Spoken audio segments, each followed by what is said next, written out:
Bueno, shalom a todos mis amigos, hermanos en la fe, que una vez más han venido al canal de YouTube de Saluás para estudiar una vez más la porción de la Parashá y analizar este breve comentario de todo lo que es lo maravilloso de las escrituras a través de la Parashá.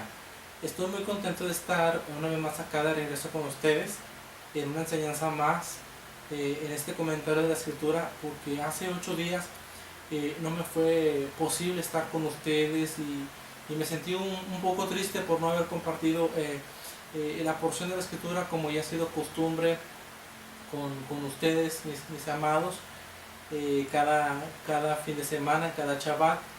Y no me fue posible porque exactamente la semana pasada fueron todos los preparativos para la celebración de Pesaj y para la celebración de Hamatzot, que es los panes sin levadura. Entonces fue todo algo bastante difícil porque andaba ahí unas complicaciones, pero el Padre permitió que todo se acomodara a su lugar y nos concedió la bendición de estar celebrando en casa las fiestas solemnes como su bendita Torah nos lo ordena. Y por lo mismo no hubo tiempo para poder hacer el video correspondiente de la semana que estaba corriendo, de la parashá semanal. Pero pues estoy muy feliz de que esta semana estoy acá con ustedes una vez más para estudiar las escrituras, para darles un punto de vista acerca de lo que esta porción va a traer a nosotros. La porción de este día, de este Shabbat, es la que lleva por título Shemini. La palabra Shemini pues en el hebreo lo que significa es octavo. Ustedes saben que los días en el hebreo no se miden igual que en el calendario romano. En el calendario romano pues estamos acostumbrados a decir domingo, lunes, martes, miércoles, jueves, viernes y sábado. En las escrituras, en el hebreo original, no es así. En el hebreo los días se pronuncian como día primero, día segundo, día tercero. Entonces es lo que venimos conociendo como Yom Rishon, Yom Sheni, y así se va, Yom Shlishi. Y también hay un día que se llama Yom Shemini, que es lo que se le conoce como el día octavo o el día número 8. Que el día octavo prácticamente lo que siempre nos va a hablar en las escrituras está totalmente ligado con lo que viene siendo directa. Yom Sheni puede ser tenido como Yom Rishon, o sea, el día octavo viene siendo exactamente el día primero. O ha traducido acá al calendario gregoriano, el día octavo siempre corresponde al día domingo. Entonces hoy vamos a hablar acerca del número 8 y lo que implica las escrituras y otros aspectos muy importantes que vamos a ver esta parashá, la cual se encuentra en su base textual en el libro de Vayikra 9 al capítulo número 11, verso 47. Estas parashá que hemos estado estudiando en estos días son las parashá del Sefer Vayikra, o sea, son las porciones del libro de Levítico. Si usted quiere saber en dónde estamos ubicados en el marco textual de las escrituras, estamos en el libro de Levítico, capítulo número 9, versículo número 11. Tengo que repetir esto porque hay gente que está aprendiendo, que está empezando a caminar en la fe hebrea y no comprenden o no saben todavía, no han memorizado los nombres de las escrituras en el original. Entonces, el libro de Levítico es el que se pronuncia en el hebreo original como Vayikra y significa y llamó, es un llamado de parte del Eterno hacia su pueblo Israel. Entonces, estamos en el libro de Levítico o Vayikra, capítulo 9 al capítulo número 11 hasta el versículo 47. Y hay un cierre especial de las escrituras con una recalcación en 2 de Samuel capítulo 6 verso 11 y 2 de Samuel 7, 17. Ahí ustedes pueden mirar ejemplo de lo que vamos a estar hablando en esta parashá el día de hoy. Esta parashá inicia diciéndonos el siguiente pasaje. Aconteció en Yom Shemini, en el octavo día, que Moshe llamó a Aarón, a sus hijos y a los ancianos de Israel. Aquí en esta porción, en esta parashá, abre prácticamente hablándonos de una quejilá. La palabra quejilá en el hebreo es prácticamente una asamblea, es una reunión. O traducido al griego, eclesia, y traducido al castellano como iglesia. Esta es una mención en el libro de Vayikra, en el libro de Levítico, en esta Parashá Shemini, donde miramos la expresión de una iglesia, de una congregación. En el cristianismo se considera que el término iglesia o el conjunto, el concepto espiritual de iglesia, aparece hasta en el libro de los Hechos capítulo 2. Pero realmente es que a través de la Torá nosotros podemos aprender que lo que viene siendo en su contexto original una iglesia ya existía en los tiempos antiguos. Israel vino a ser llamado, él fue el primero a ser llamado una iglesia, una asamblea, una congregación para el Eterno.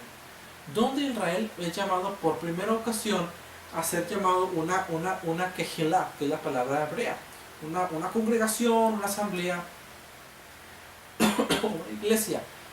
Nosotros lo podemos ver a partir de cuando Hashem, cuando Dios llama a su pueblo Israel y los congrega en la montaña Sinaí. Cuando Todopoderoso lleva a su pueblo a los pies de la montaña Sinaí para recibir con gozo la Torá y celebrar como un vínculo matrimonial entre Hashem y entre su pueblo, y que está por testigo y por escrito la Torá. Allí dice la escritura, dice Shemot, el libro de Éxodo, que cuando Yahweh le dice a Moisés que reúna al pueblo, utiliza el término kehilá, congrega al pueblo, levanta una asamblea al pueblo. Es la primera vez en la Torá, en Shemot, donde el Eterno utiliza el término iglesia o asamblea o congregación. Entonces, realmente la iglesia del Todopoderoso, la iglesia del Señor, es Israel. Entonces, ¿qué es lo que pasa con todo lo que pasó en Hechos capítulo 2? No queda descartado. En Hechos capítulo 2, el Eterno permitió que su iglesia diera un testimonio poderoso a través del don de las lenguas, que como ustedes ya lo leen, comenzaron a hablar en otras lenguas las maravillas del Todopoderoso. Comenzaron a declarar que Yeshua era el Mesías, el que había sido prometido en los profetas y en la Torá. Entonces ahí la Kehilá, que era completamente israelita, abre sus puertas para recibir gente de todas las naciones. En el libro de los Hechos capítulo 2 se nos está hablando lo que los profetas dijeron, de que el Señor llamaría de las naciones a la que no era hija, a la que no era su pueblo, y la llamaría como parte de su pueblo. Hechos capítulo 2 solamente es la apertura para que los gentiles puedan entrar en lo que ya existía como una Kehilá, como una iglesia o una asamblea, la cual es Israel. Entonces aquí en Vayikra, Levítico capítulo 9 verso 1, miramos la primera mención de una congregación. O sea, miramos aquí, no es la primera ocasión, pero sí es en la Torá donde miramos donde el Eterno llama a su pueblo como una Kehilá o como una congregación. Moisés llamó en el hebreo Yikra, o sea, Moisés llama o Moisés convoca a su hermano Aarón, a sus hijos y a los ancianos de Israel. Según Rashi, gran comentarista, y el Midrash, este octavo día coincidía con el primer día del primer mes del segundo año, o sea, el primero de Nisan. Según Rashi, esta asamblea que se llevó a cabo en Israel vino siendo en Rosh Hashanah, que Rosh Hashanah es lo que entendemos nosotros como cabezal de año. Yo no quiero entrar en este momento con el tema de que si Rosh Hashanah es en el día primero del mes de séptimo, Tishri, o si viene siendo en el primero de Nisan. Para mí, sin lugar a dudas, Rosh Hashanah, la cabeza del año, va a ser siempre el primero de Nisan o el primero de Aviv. ¿Por qué? Porque el Señor dijo que Nisan era el mes primero. Y yo decido creer a las escrituras. Nosotros decidimos, amados, a quién le vamos a creer. ¿Al hombre, a la tradición rabínica, o le vamos a creer al Todopoderoso y su palabra en su escritura? La escritura dice claramente, cuando el Eterno saca a Moshe y a los hijos de Israel de Egipto, dice: este mes será mes primero para vosotros. Nisan es el primer mes, por lo tanto el primero de Nisan, el Rosh Hashanah, es la cabeza del año. Entonces, según Rashi, este día en el cual se llevó a cabo esta asamblea era Rosh Hashanah, el día primero del mes primero en el Luach, que es el calendario hebreo. Nótese que, como les dije al principio, aquí vamos a ver aspectos de lo que es el número 8 y lo que implica. El número 8 en las escrituras nos está dando eternidad. La eternidad por completo, la estabilidad, el gozo eterno, la salvación, la redención, la gloria divina manifestada. El número 8 en las escrituras nos está revelando la plenitud de estar completamente cerca del Eterno.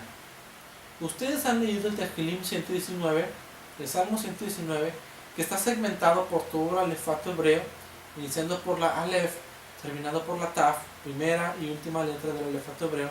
Pero noten bien que el Tehilim 119, el Salmo 119, a pesar de que dice Aleph, y luego vienen unos versículos, Bet, otros versículos, Gimel, otros versículos, Dalet, otros versículos, ustedes van a notar allí de que cada una de las letras del alefato hebreo contiene 8 pasajes.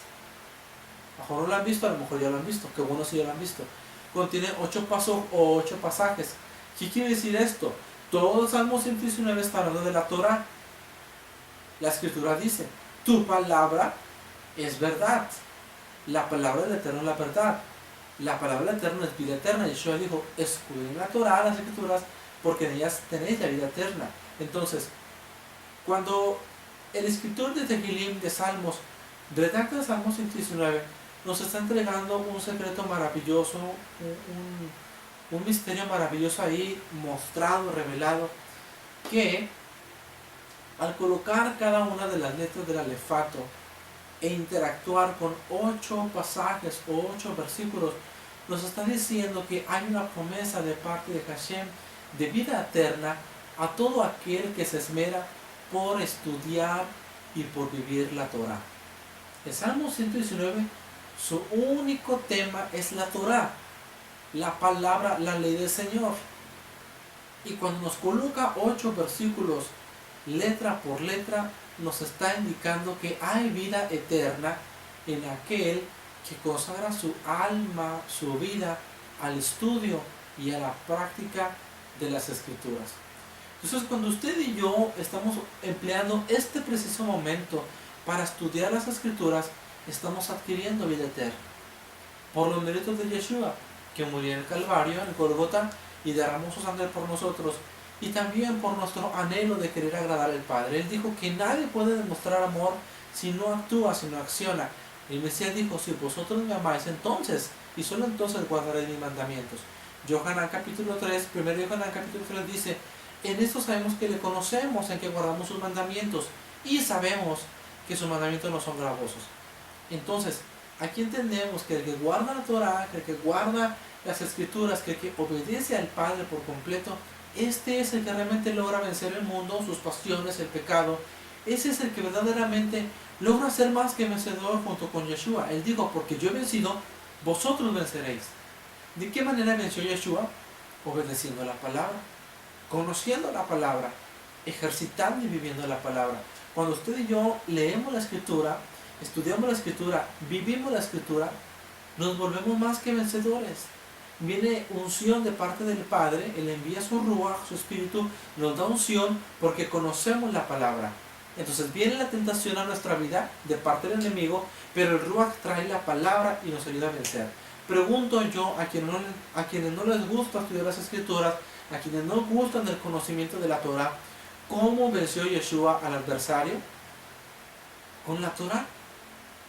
Nótese que cada uno de los versículos que Jesús empleó para vencer al adversario en las diversas tentaciones eran exclusivamente del Sefer Devarim, del rollo de Deuteronomio. Él empleó la Torah para vencer al adversario. Entonces, nosotros, ¿qué necesitamos para vencer al adversario? Conocer las Escrituras, conocer la verdad. Cuando tú conoces la Escritura, cuando la manejas a la perfección, cuando tú te consagras en oración, cuando tú haces ayuno al Padre y de pronto llega una adversidad a tu vida o llega una tentación, hay en ti recursos con los cuales vencer.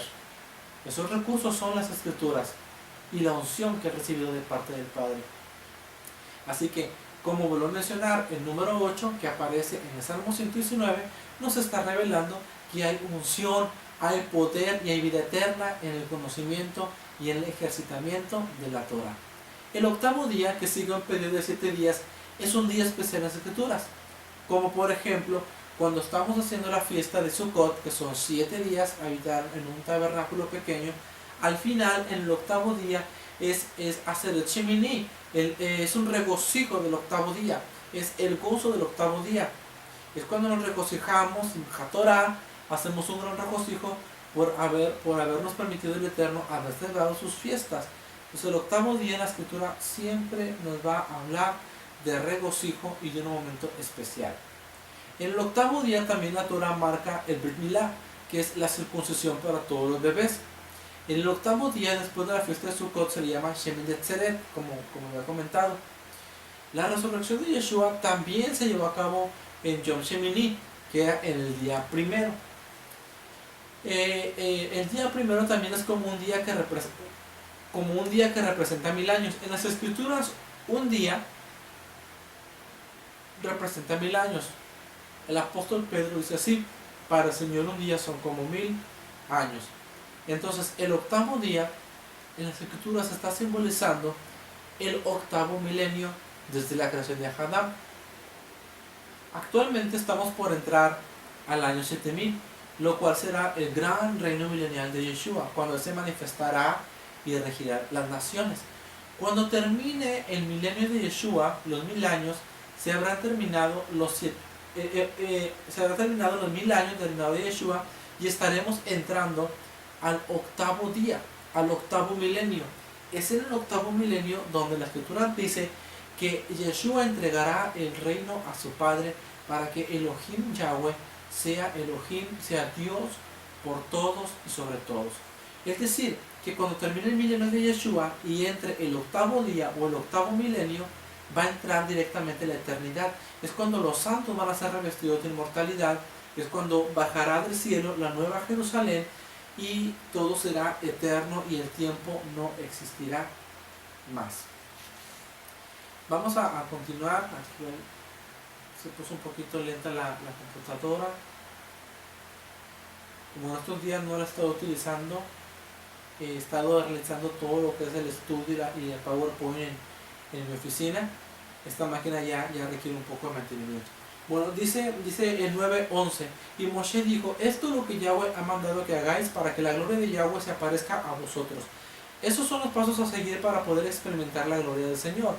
En este caso, en este pasaje, el Eterno ordenó que se hiciera una ofrenda especial para que Él pudiera revelar su gloria delante de todo su pueblo Israel.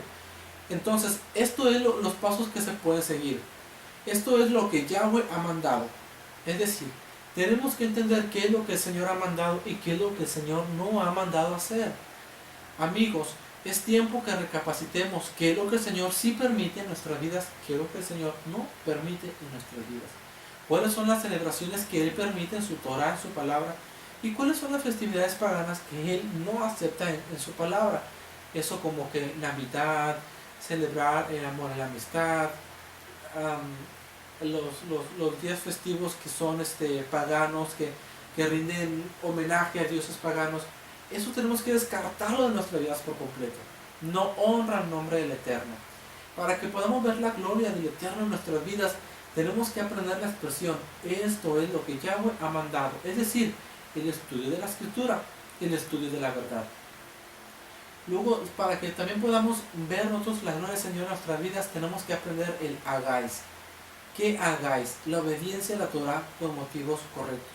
O sea, no se trata nada más de cuajarrarse libros de Torah, de los profetas, de los evangelios, de los hechos, del Apocalipsis. Y yo quiero saber, no. No se trata solamente que usted sepa. Se trata que sepamos y hagamos. Dijo el emisario Santiago: será oidores y hacedores de la Escritura.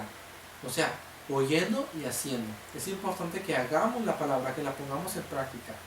Que la gloria de Yahweh se aparezca a vosotros. Es el resultado de esto.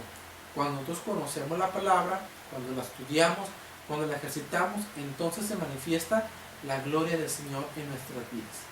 Entonces Moshe dijo a Aarón: acércate al altar y presenta tu ofrenda por el pecado y tu ofrenda de ascensión, para que hagas expiación por ti mismo y por el pueblo. Luego presenta la ofrenda por el pueblo, para que puedas hacer expiación por ellos, tal como Yahweh te ha ordenado. Esta es la segunda ocasión que Moisés le dice a Aarón que debe presentar su ofrenda. Ustedes pueden leer todo el capítulo 9, y realmente en este pasaje que leímos, que es el pasaje número 7, Es la segunda vez que Moisés le dice, anda, ya presenta tu ofrenda, presenta al Padre tu ofrenda. ¿Qué nos enseña esta porción? Esto nos enseña que no debemos de avergonzarnos nosotros por nuestros pecados o por nuestro pasado. Quizás es una suposición, esto no es una verdad absoluta. Quizás Aarón tenía miedo de acercarse a la presencia del Eterno y presentar ofrenda, porque recuerden que fue él y exclusivamente él quien reclutó todo el oro de los hijos de Israel para dar forma y figura al becerro de oro. Quizás esos recuerdos atormentaban la memoria de Aarón y decía, yo acercarme al Eterno, porque la palabra ofrenda en el hebreo es corbán, acercamiento. O sea, yo llevar corbán, yo llevar acercamiento ante el Eterno después de lo que hice. Quizás él no lo lograba concebir en su mente. Quizás él se consideraba indigno, impuro, sucio delante del Señor, de acercarse y ofrecerle al Padre un corbán, una ofrenda. Pero esto nos está enseñando a nosotros que no importa cuál es nuestro pasado. Cuando el Señor dice que ha perdonado nuestras faltas, nuestros pecados, y como es el profeta, los ha sepultado en lo profundo de la mar, nosotros no somos nada ni nadie para andarle rascando al pasado, para andar recordando el pasado y andarse considerando indigno de la presencia del Padre. Y esa es su palabra, que Él nos salvó por su misericordia, no por obras de justicia que nosotros hayamos hecho, sino por su bondad y por su piedad. Entonces, sabiendo que Yahweh ha provisto para nosotros un sacrificio glorioso, perfecto, para que podamos tener un acceso total a su servicio. ¿Cuál es el sacrificio que Yahweh ha provisto? La sangre del Cordero inmolado, Yeshua. Ahora nosotros no tenemos por qué andarnos con que es que el Señor a lo mejor no me ha perdonado, mi vida pasada, mis pecados. Amados, si nosotros nos arrepentimos de todo nuestro corazón, dice la palabra, Él es fiel y justo para perdonar nuestros pecados, y la sangre de Yeshua HaMashiach, su Hijo, nos limpia de todo pecado. Así que si tú estás pensando que no, yo cómo voy a servir al Eterno, yo cómo voy a andar enseñando a las personas, no, yo cómo voy a comenzar a hablar de la palabra, si mi vida fue esto, si yo fue esto, pues usted lo ha dicho, usted fue, pero ya no es, porque los que estamos en el Mesías somos una nueva criatura. Así que adelante, hablemos la palabra tiempo fuera de tiempo y exhortemos en todo momento, invitemos a la gente. El tiempo se nos acaba, amados. Los días son malos, ustedes están viendo en las noticias todo lo que está pasando en el mundo. El tiempo se acorta cada día más y tenemos que hablar la palabra. Que este mensaje compártanlo con sus amigos, con sus amigas. Que Yeshua transforma corazones, que Yeshua transforma vidas. Que Él está haciendo un llamado a las ovejas de Israel y a todas las personas a que se acerquen a la palabra, que vivan la palabra, que disfruten.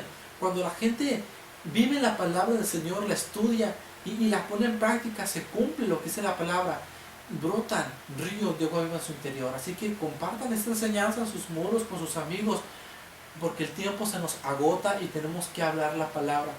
Yo soy de las personas que cree que Yeshua viene pronto, y viene pronto para establecer su reino, y viene pronto para derrocar al enemigo, viene pronto para derrocar toda obra de maldad de Satán, y Él viene a hacer justicia a este mundo, pero también viene a juzgar, y a juzgar a las naciones. ¿Y qué va a ser de nosotros si no hemos hablado esta palabra de verdad? Así que con todo mi corazón los invito a que no tengamos temor como Aarón, no nos sintamos indignos. Si hemos confiado en su sacrificio, en su obra redentora de Yeshua, hablemos la palabra en todo momento. Dice la palabra del Señor continuando, entonces Aarón alzó sus manos hacia el pueblo y lo bendijo.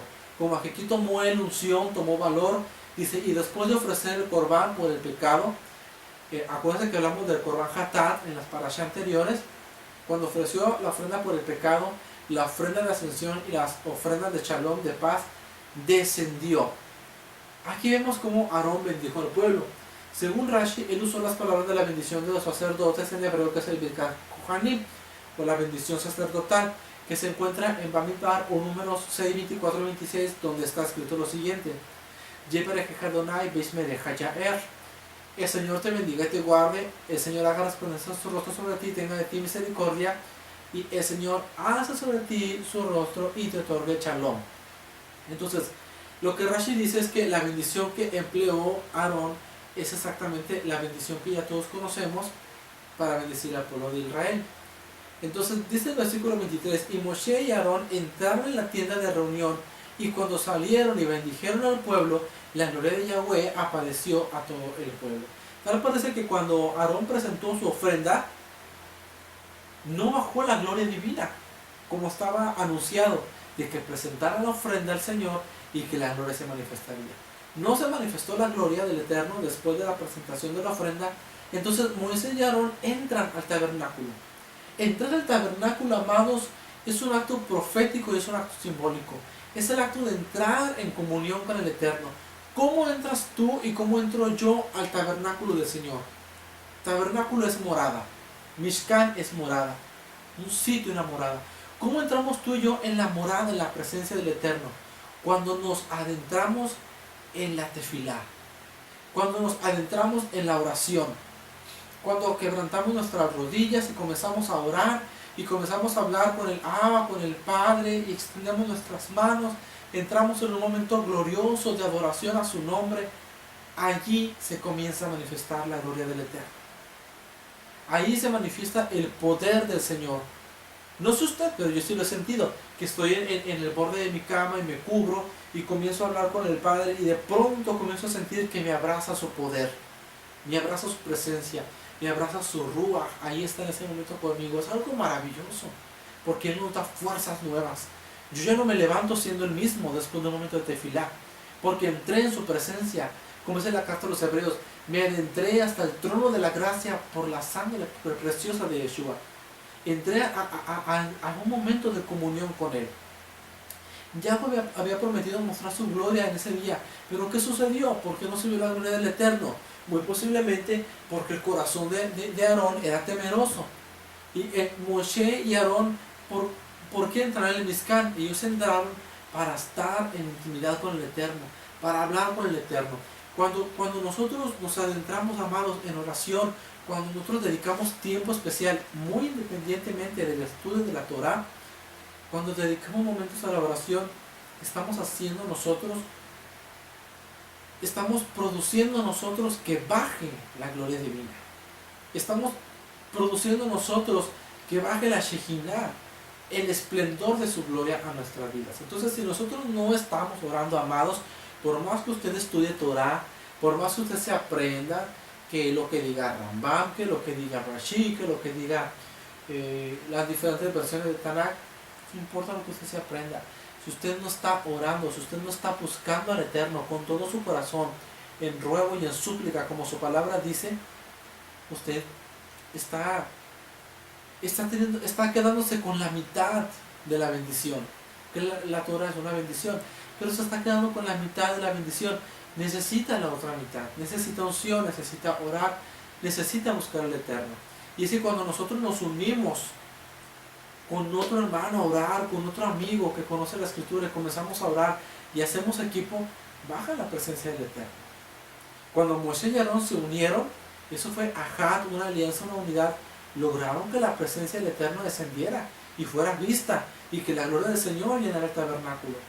¿Por qué? Porque donde hay unidad el Señor bendice. Yeshua dijo, donde estén 2 o 3 congregados en mi nombre, yo estaré allí, enviaré mi esencia, mi espíritu en medio de vosotros.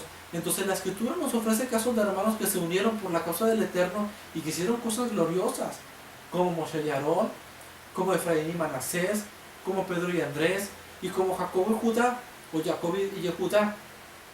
Cuando nos unimos con otros, amados, cuando nos tenemos el mismo sentir, el mismo anhelo, el mismo espíritu que nos induce a adorar, que tenemos el mismo anhelo de glorificar al Padre, ocurren cosas maravillosas. Se desatan bendiciones, se abren puertas, el Padre nos da unción, nos da denuedo, coloca la palabra en nuestros labios y soltamos la semilla donde quiera que vamos. Comienza a haber bendición en todos los sentidos. Si Moshe y Aarón no hubieran tenido esa unidad, no se hubiera manifestado la gloria del Señor en ese día. Dice la palabra en Levítico 9:24, y salió fuego de la presencia de Yahweh que consumió la ofrenda de ascensión y los pedazos de grasa sobre el altar. Al verlo todo el pueblo aclamaron y cayeron sobre sus rostros. ¿Se dan cuenta cómo la unidad de Moisés y Aarón produjo una adoración de ellos hacia el Padre, que bajó la gloria divina, y cuando la gloria divina bajó, todo el pueblo cayó en sus rostros y terminaron adorando. Fueron momentos de adoración maravillosos. Yahweh aceptó la ofrenda porque Aarón dejó de dudar del Eterno. Yahweh se agrada de los corazones sinceros. Él pide sinceridad. De nada sirve que conozcamos la Escritura si no somos sinceros en nuestro estudio, si no somos sinceros en nuestra adoración diaria. La sinceridad de corazón nos lleva a adorar al Padre como Yeshua lo dijo, en espíritu y en verdad. Pero vemos casos muy contrarios, que no siempre la gente no siempre adora al Padre en espíritu y en verdad, sino que siempre va a haber gente que le gusta dar contra al mandamiento, que le gusta ir en contra de la palabra, como lo que dice el siguiente, 10:1 dice la palabra: Nadab y Abiú, hijos de Aarón, tomaron sus respectivos incensarios y después de poner fuego en ellos y echar incienso sobre él, ofrecieron delante de Yahweh fuego extraño que él no les había ordenado. ¿De dónde provenía este fuego extraño que habían obtenido Nadab y Abiú y que les había costado la vida misma? Según comentaristas dicen que este fuego no venía del altar, que sabemos que el altar lo encendió el Eterno cuando él consagró el Mizcar, el tabernáculo. Ese fuego era fuego sagrado, solamente era alimentado por los levitas, pero el fuego había descendido del cielo. Lo que se considera es que este fuego que presentó Nadab y Abiú era fuego externo de los Kohanim, de los levitas que vivían alrededor del tabernáculo. O sea, era fuego simple, no era fuego consagrado y no era parte del fuego que había descendido de parte de la gloria del Todopoderoso. Eso es un fuego extraño, era fuego humano, era voluntad humana. ¿Qué representación tiene este fuego extraño? Principalmente es que no podemos adorar al Eterno con cosas extrañas. Hemos de adorar al Eterno con lo que está en su palabra.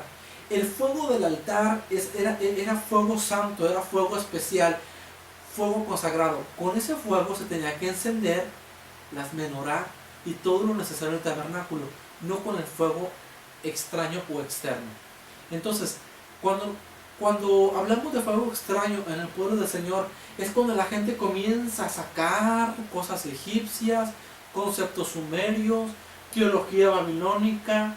Vamos a agarrar de aquí de Tamuz y colocamos un arbolito y lo ponemos bien suave y celebramos Navidad. Todo eso, amados, eso es fuego extraño. Eso es agarrar de aquí, agarrar de allá. Vamos a tomar de la doctrina babilónica de las triadas o trinidades. Vamos a agarrar de las ideologías paganas de aquí.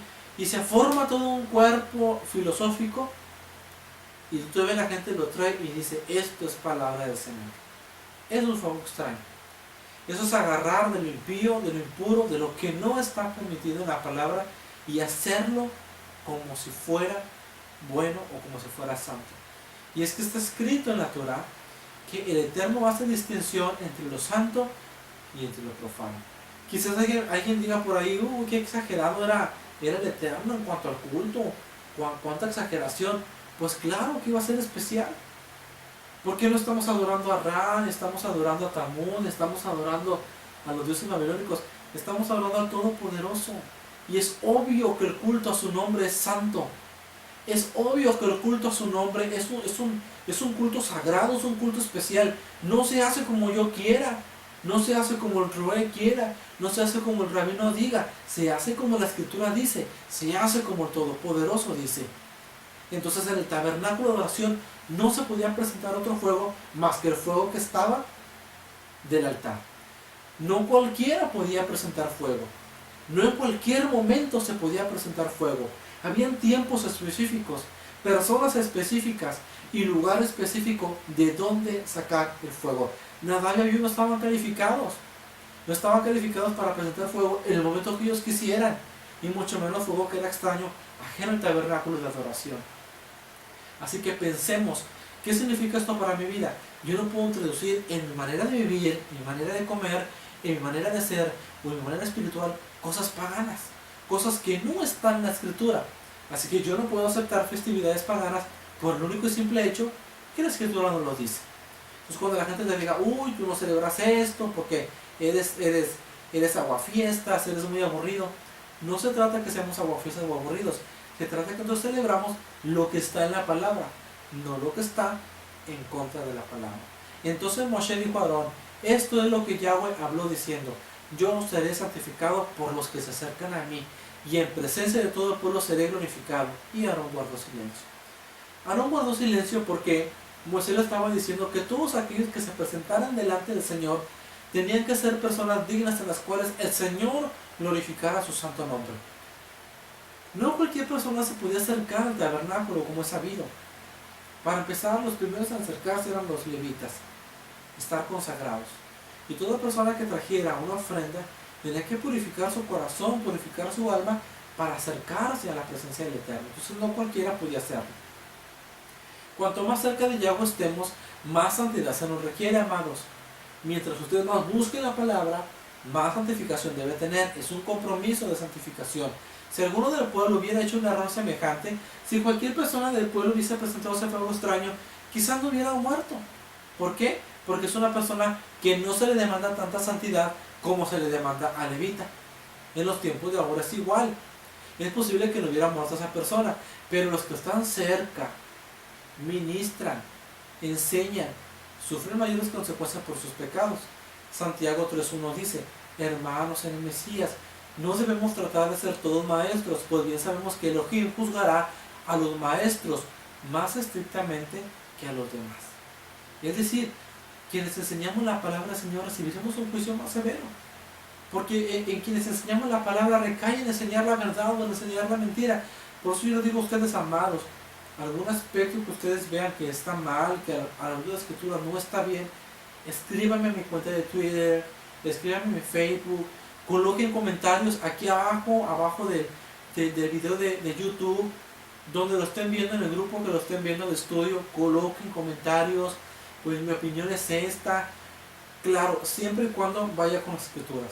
Comentarios que van que es que Ramán dice, es que Rashi dice, es que yo leí que Rabino dijo, no. Conforme a las escrituras, vamos a hablar de la palabra del Señor.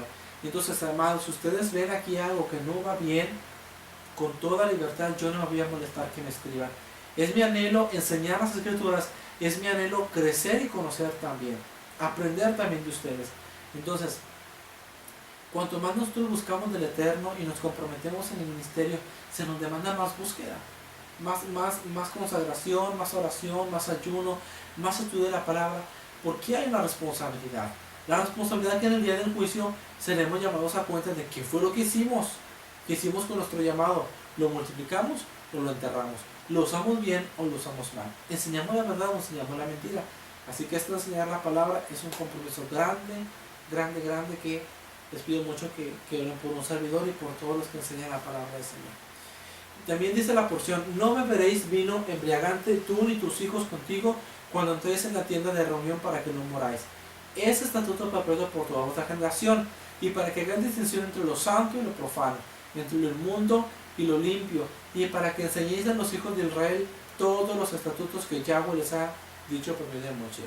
Algunos consideran que Nadab y Abiú, cuando cometieron ese pecado de traer fuego extraño al tabernáculo, estaban en un momento de embriaguez bajo la influencia alcohólica del vino, y que por esto mismo viene Moshe a dar la instrucción que cuando se va a ministrar en el tabernáculo, la persona no debe de embriagarse y no debe de tomar. El uso del alcohol está prohibido en el ministerio sacerdotal porque la embriaguez produce principalmente tres cosas a corto plazo, el mareo, excesiva confianza en sí mismo y la disminución de la actividad mental. Dice Efesios 5:18, por algo dice la palabra, no os embriaguéis con vino en lo cual hay disolución, sino sed llenos del Espíritu del Eterno. No está diciendo la Torah que se prohíbe el uso del vino o que la persona no puede brindar en Kabbalah Shabbat, que es el recibimiento del Shabbat, o en las fiestas. Se hace, lo hacemos en todas las fiestas. En Kabbalah Shabbat brindamos la copa que representa el regocijo de haber empezado el día de reposo. Brindamos en Pesach, celebramos y brindamos en Shavuot, en Yom Teruah, en Yom Kippur, en Sukkot, en todas las fiestas brindamos. No condena la Torah el uso del vino. Lo que la Torah condena y no permite es el acto de la embriaguez. Por eso cada persona debe tener la sensatez de qué es lo que va a beber y en su juicio sano comprometerse a solamente brindar y hasta ahí. Disfrutar la copa y hasta ahí. Pasar la copa, no más. No caer en el asunto de la embriaguez, lo cual puede traer graves problemas. Cuando una persona se embriaga, cuando un hijo de Israel se embriaga, no tiene ni idea cuántos mandamientos puede romper. Por eso la Torah dice, no os embriaguéis, porque el hombre que se embriaga está a un hilito de romper un sinnúmero, un mundo de mandamientos. Hablar a los hijos de Israel y decirles, estos son los animales que podréis comer de entre todos los animales que hay sobre la tierra. En esta parashá también nos introduce el final, ya estamos terminando, acerca de la dieta kosher, que es la dieta apta o permitida.